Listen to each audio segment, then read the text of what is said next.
ในเดือนกันยายนนี้โรงเรียนออทิสติกสุพรรณบุรีได้รับข่าวดีและความเมตตาอันยิ่งใหญ่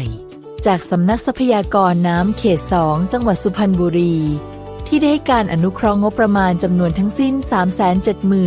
373,203 บาทเพื่อดำเนินการขุดเจาะน้ำบาดาลโดยมีการเข้าพื้นที่สำรวจบริเวณขุดเจาะในวันศุกร์ที่ 12 กันยายนและดำเนินการขุดเจาะในวันที่ 15 กันยายนถึงวันที่ 17 กันยายนโดยมีผู้ปกครองเด็กชายธนชาติคงดีนักเรียนชั้นมัธยมศึกษาปีที่ 6/2 เป็นผู้ประสานงานโรงเรียนออทิสติกสุพรรณบุรีขอกราบขอบพระคุณน้ำใจอันประเสริฐจากทุกท่าน